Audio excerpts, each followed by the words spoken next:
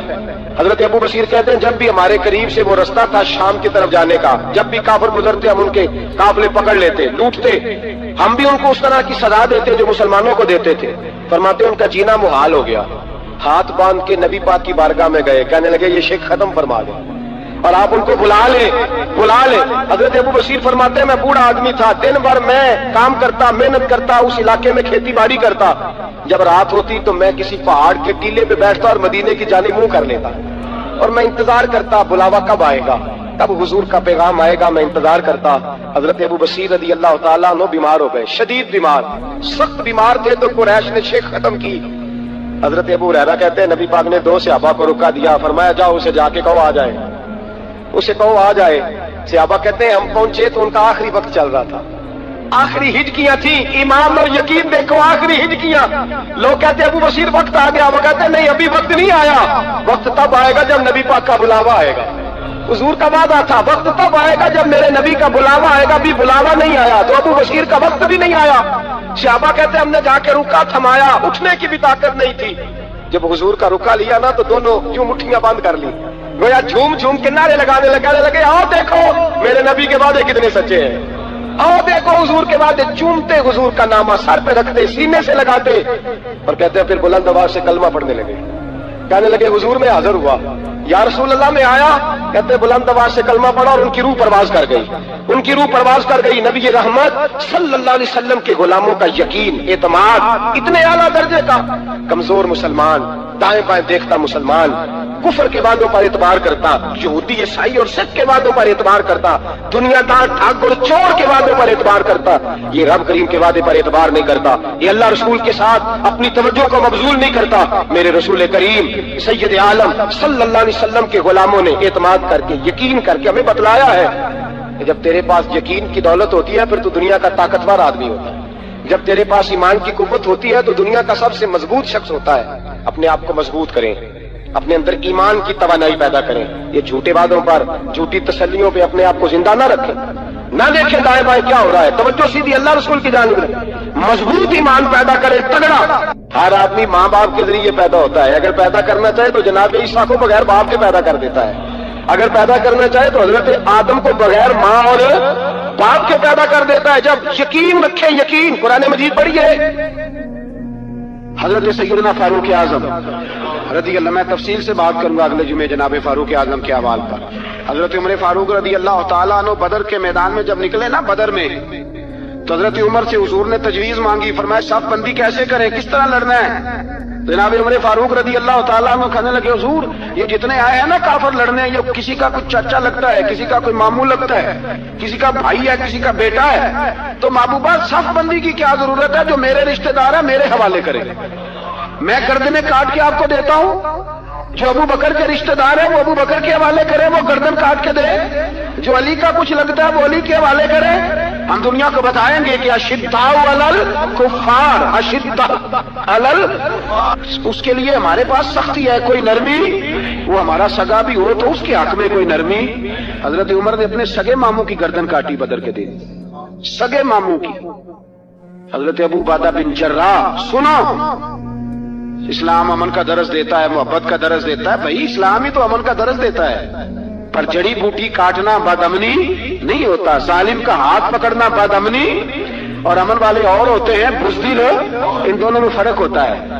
امن والا بننے کا کہا گیا ہے، بزدل بننے کا کہا۔ میرے نبی پاک نے جو بدر میں تلوار اٹھائی تھی، زرہ پہنی تھی، حضور علیہ الصلوۃ والسلام نے لوہے کی جیکٹ پہنی تھی، تو وہ بھی میرے رسول پاک نے امن کے لیے ہی پہنی تھی۔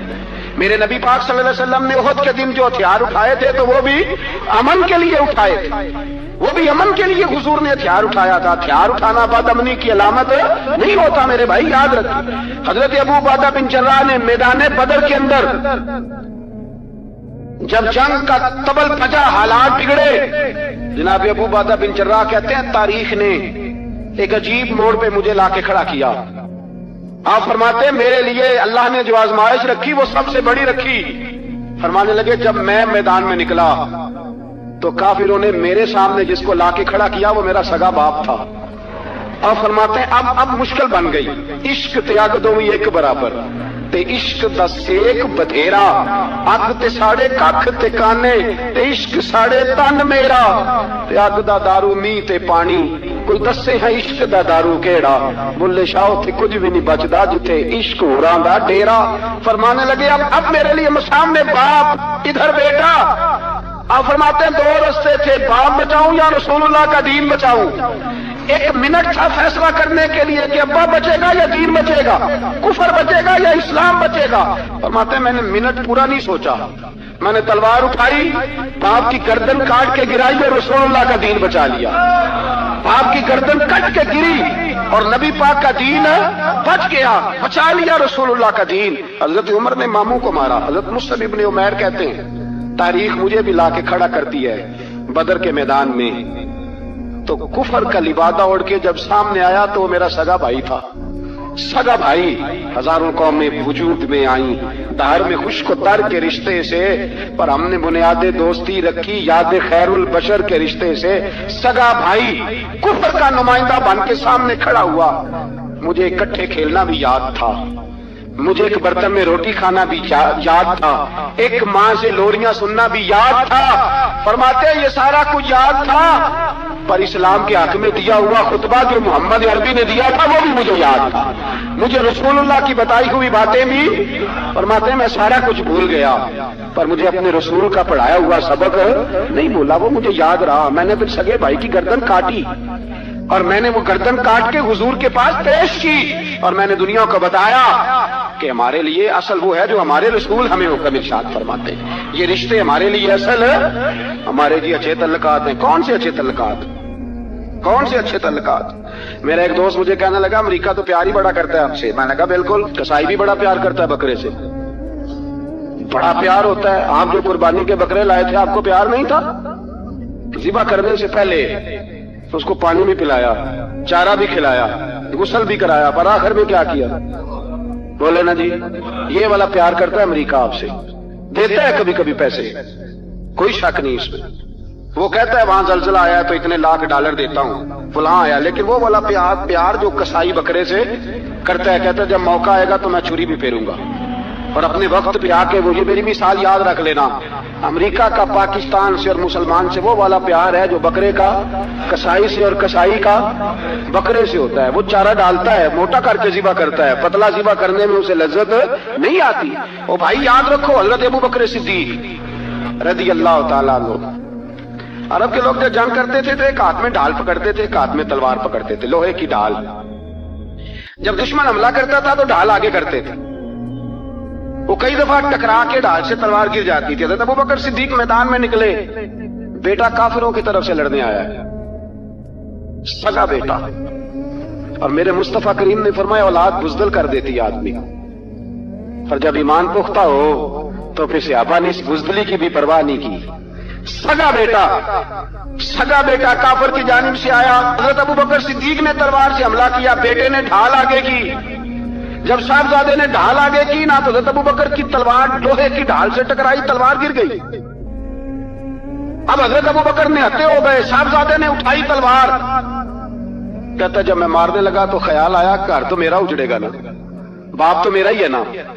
صاحبزادے کہتے ہیں میں ابو بکر صدیق کو چھوڑ کے چلا گیا. بعد میں مسلمان ہو گئے, کلمہ پڑھ لیا. ایک دن گھر میں بیٹھے تھے تو بات شروع ہو گئی. صاحبزادے کہنے لگے ابا جی وہ یاد ہے نا جب میری ڈھال سے آپ کی تلوار ٹکرائی تھی اور تلوار گر گئی تھی تو میں نے آپ کو باپ سمجھ کے چھوڑ دیا, میرا ہی گھر اجڑنا تھا باپ سمجھ کے. جناب صدیق اکبر رضی اللہ تعالیٰ عنہ, صاحب ابن شام نے لکھا ہے کہ اپنی سرین پر 2 دفعہ ہاتھ مارا, 2 دفعہ. کہنے لگے بیٹے تو اس وقت کافر تھا, تو نے مجھے چھوڑ دیا. میں جب واپس پلٹا تھا نا اسی دن اسی لمحے تو میرے دل میں خیال تھا کہ بیٹے نے تو چھوڑ دیا ہے, لیکن اگر بیٹا یوں میری تلوار کے نیچے آتا میں بیٹا سمجھ کے معاف نہ کرتا, کفر کا نمائندہ سمجھ کے قتل کر دیتا. اس لیے کہ میری نظر میں اگر کوئی اہمیت ہے تو رسول اللہ کے فرمان کی اہمیت ہے. باپ بیٹے اولاد کی کوئی اہمیت ہے؟ اشداء علی الکفار, کافر سے نفرت ہی نہیں ہوتی. یہاں تو موج لگ گئی ہے ایک عام نوجوان سے لے کے عام آدمی سے وزیر اعظم تک کی سوچ ہی ہے کہ رہائش امریکہ میں ہونی چاہیے، لندن میں ہونا چاہیے، بس یہی سوچ ہے۔ اب تو اللہ تبارک و تعالیٰ معاف کرے جس کے پاس پاسپورٹ ہے لندن کا، یورپ کا، وہ سمجھتا پتہ نہیں میں کون سی بلا ہوں۔ چھوڑو، کس چکر میں پڑ گئے ہو، کس طرف نکل گئے ہو۔ صدر صاحب امریکہ کے صدر کے ساتھ فوٹو کھچاتے ہیں تو وہ 2 فٹ اونچا ہو جاتے ہیں۔ بس کرو یار، یہ کمزور لوگوں کی علامت ہے، کمزور لوگوں کی۔ حضرت عمر فاروق رضی اللہ، مجھے پلٹ کے یاد آتے ہیں سیدنا فاروق اعظم، حضرت فاروق اعظم رضی اللہ تعالیٰ عنہ سے عیسائی بادشاہ نے کہا میں ملنا چاہتا ہوں۔ آپ فرمانے لگے ٹائم نہیں، جو تجھے ملنا ہے وہ مدینے کے غریبوں کو نہ ملوں گا، وہ رسول اللہ کے نوکروں کو نہیں ملوں گا، تجھے مل کے کیا کرنا ہے؟ میں انہیں ملوں گا جن کے لبوں پہ رسول اللہ کا درود جاری ہے، جو مصطفیٰ سے پیار کرتے ہیں۔ مجھے تجھ سے ملنے کی کوئی ضرورت ہے؟ ہمارے ہاں وہ نفرت نہیں کفر کے لیے جو مسلمان کے دل میں ہونی چاہیے، وہ مزاج ہی نہیں ہمارا، وہ شعور ہی نہیں۔ ہم جب بھی اتحاد کرتے ہیں کافر سے اتحاد کر کے اپنے ہی بھائی کو مارنے لگتے ہیں۔ وہ جی لڑائی ہو رہی تھی، بھائی کا بھائی سے اختلاف نہیں ہوتا گھر کے اندر، پھر وہ دشمنوں کو بلا کے لاتا ہے کہ میرے بھائی کو مارو۔ ایسا ہوا ہے کبھی؟ اگر آپس میں اسلامی ممالک کا اختلاف ہے بھی تو کافر کو لاؤ گے مارنے کے لیے، کافر کو لاؤ گے۔ اور یہاں ایک آدمی قید ہوا تھا امریکہ کا، پوری دنیا کو مصیبت پڑ گئی تھی۔ سمجھ آ رہی ہے؟ نام لینے کی ضرورت تو نہیں، باقی سمجھ آ رہی ہے آپ حضرات؟ ایک آدمی قید ہوا تھا اور انسانی حقوق کی تنظیمیں اور ہمارے اپنے اندر سے بڑے بڑے، میں روشن خیال نہیں، میں روغن خیال کہتا ہوں ان لوگوں، بڑے بڑے روغن خیال اٹھ کے کھڑے ہو گئے، جی انسانی حقوق کی بات کرو، جی ایسے ہو گیا، جی ویسے ہو گیا، لے گئے بندہ چھڑا کے۔ یہاں روز خون کی ندیاں بہتی ہیں۔ اقوام متحدہ جس سے مسلمان بھیک مانگتے پھرتے ہیں کہ مسلمانوں پہ مظالم بند کراؤ، اقوام متحدہ نے کہہ دیا کہ دنیا کی مظلوم ترین اقلیت کا نام برما کے مسلمان ہے۔ اقوام متحدہ نے رپورٹ دے دی، پھر مر نہیں گئے سارے اسلامی حکمران؟ شرم اور غیرت کے ساتھ کسی گھڑے میں دفن نہیں ہو گئے؟ تمہیں للکار کے انہوں نے کہا کہ یہ سب سے مظلوم ہے، ان کا کچھ کرو۔ چند دن پہلے یہاں ننکانہ صاحب بے عیسائیوں نے جلوس نکال کے کہا مسلمانوں شرم کرو، ان کی مدد کرو۔ بول پڑا پوپ عیسائیوں کا کہ مسلمانوں کہاں ہو، کدھر ہو تم، ان کی مدد کرو، نکلو ظلم ہو رہا ہے۔ پوری دنیا چیخی۔ آپ کے ملک میں آ کے امریکہ ڈرون حملے کر جائے تو آپ کی وزارت داخلہ کو بعد میں ہوش آتا ہو، ہمیں تو پتہ نہیں چلا، ہم تو سوئے ہوئے تھے، وہ حملہ کر گیا۔ اور عالمی قوانین کی مخالفت کر کے برما کی حکومت کہتی ہے کسی صحافی کو بھی ہم اندر نہیں جانے دیں گے، ہمارا ذاتی معاملہ ہے۔ ایسے بے شرم لوگوں کو اپنا نمائندہ بناتے ہو، جنہیں ہوش تک نہیں اس بات کی۔ ہم نے کلمہ پڑھا ہوا ہے نبی پاک صلی اللہ علیہ وسلم کا، میرے رسول پاک سید عالم نور مجسم صلی اللہ علیہ وسلم نے جو لوگ تیار فرمائے، نیند تو نہیں آ رہی آپ حضرات؟ نبی پاک نے جو لوگ تیار فرمائے، حضرت کعب بن مالک رضی اللہ تعالی، حضور نے فرمایا چلو تبوک پہ میرے ساتھ، سارے چلو، سب تیار ہو گئے۔ حضرت کعب بن مالک فرماتے ہیں مجھے گھوڑا بڑا دوڑانا آتا تھا، نیزہ بڑا چلانا آتا تھا، تلوار کا میں بڑا دھنی تھا، میں مالدار بھی تھا، میرے پاس بڑی وسائل تھے۔ حضور چلے گئے تو میں نے، یہ بخاری ہے، فرماتے ہیں میں نے سوچا کہ میں چلا جاؤں گا، کل میں گھوڑا دوڑاؤں گا، میں نے پیچھے پہنچ جانا، پرسوں چلا جاؤں گا، ترسوں بس سستی ہو گئی، نہ جا سکا۔ فرماتے وقت بیت گیا، حضور چلے گئے، آج جاتا ہوں کل چاہتا ہوں، اسی میں حالات سارے گزر گئے، حتیٰ کہ اللہ کے رسول واپس آ گئے۔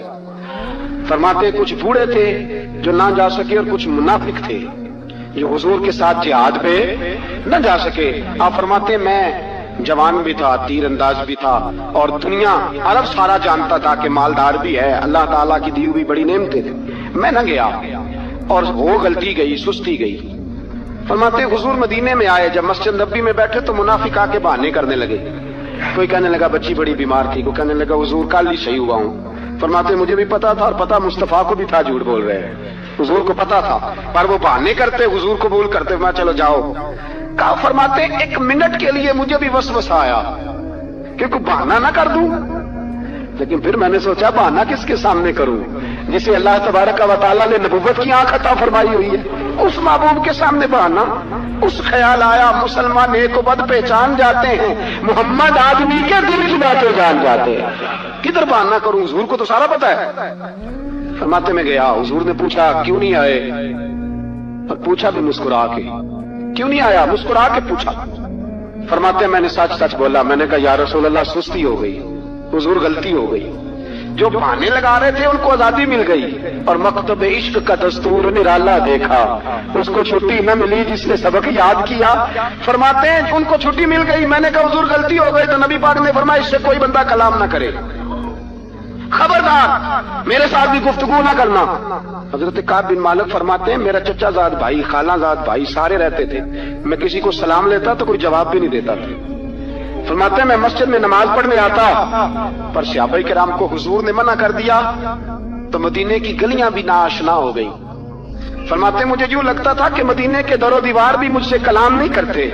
میں وہاں دعا منگیا کرو سنگیو کتے مرشد نہ روس جاوے, اے جنہاں دے پیر رس جاندے او جیوندے ہی مرے رہندے.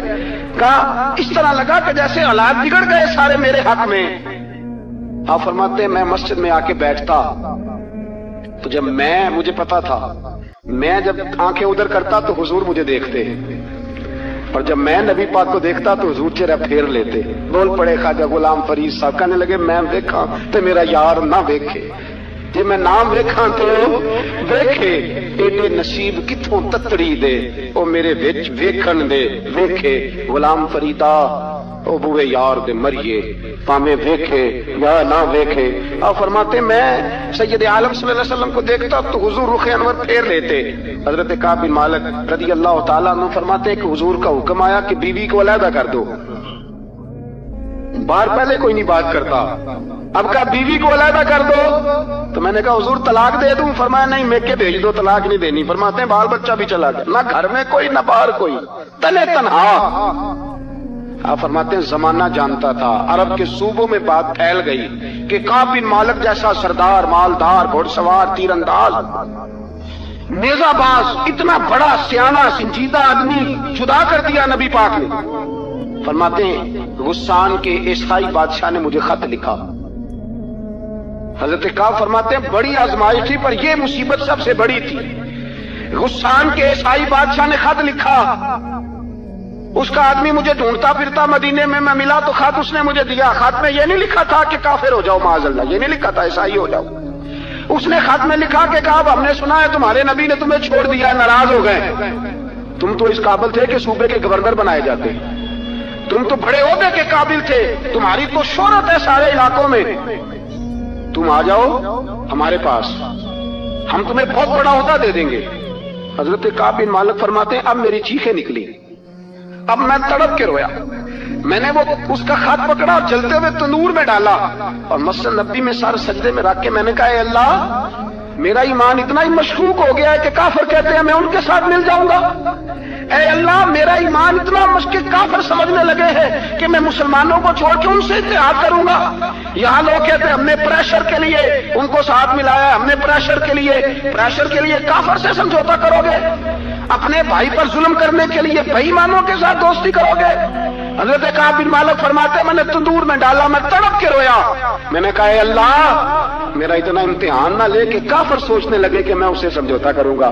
اے اللہ مہربانی فرما, اتنا امتحان نہ لے. روتے روتے گھر گیا, سحری تک روتا رہا. ایک آدمی دوڑا آیا, کہنے لگا کعب جلدی چل, حضرت جبریل آ گئے ہیں, اللہ نے تیری توبہ قبول فرما لی ہے, رسول پاک نے تجھے یاد فرمایا ہے, چل آ جا. حضرت کعب بن مالک فرماتے میں قدموں میں گرا, اور میں نے کہا محبوبہ میرا سارا ہی مال لے لے, حضور میری ساری صلاحیتیں لے لیں, رکھ لیں سارا کچھ, مجھے وہ مال نہیں چاہیے جو آپ کے دروازے سے دور کر دے. حضور وہ دولتیں میرے کس کام کی جو آپ کے دروازے سے دور کر دے. بے نور بے چراغ جو محفل ہو پھونک دو, اعظم بلا سے اپنی وہ ہستی ہی کیوں نہ ہو, جو چیز اس کی راہ میں حائل ہو پھونک دو.